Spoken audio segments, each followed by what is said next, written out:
them dalo. Biko gini ba afa gị? Lolo egejiru nnukwu. Dalo. Biko Lolo nwanne die. Ndewo. Dalo. So afa na-etu gị bụ nwanne die. Lolo nwanne die. Lolo nwanne die. Udo dele. Biko tata mgbakọ unu gbakọrọ tata bụ ndị nkwere. Kedu ụlọ ọ ga-abalụ ndị nkwere? Ema taa.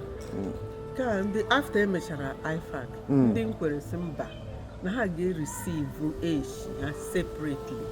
That is to honor him. No Asian, even though there is IFAC. So we are honoring him, showing who he is.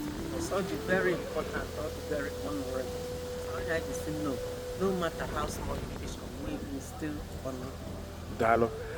Biko afrom ka gị na nwunye ụmụ ya si emekọrịta afrom unity.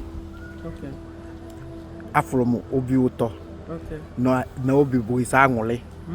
Biko kedu ndụmọdụ ọzọ ihe adụ ụmụ nwanyị ndị nwunye ndị ụmụfa nụrụ nwanyị.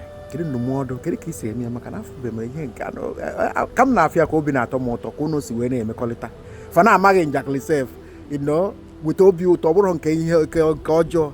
I na-amụkọrị amụ biko I chọrọ ka anyị mụta from you. How do you do it? Ka isi wee coordinate ya fa?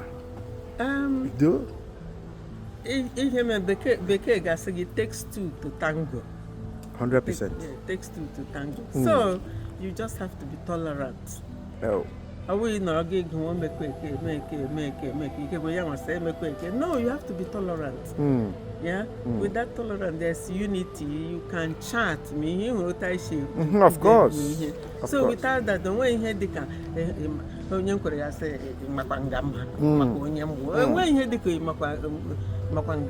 in marriage, there's no such thing. So once you get married to the person, you're all one. Family. All one. Yeah, family. Dalo. So you may not correct. Even though come on, even though I'm on very, very reluctant. Yeah. Dalo, Deo. Ekere kwa mgi udo delay. Dalo, Deo.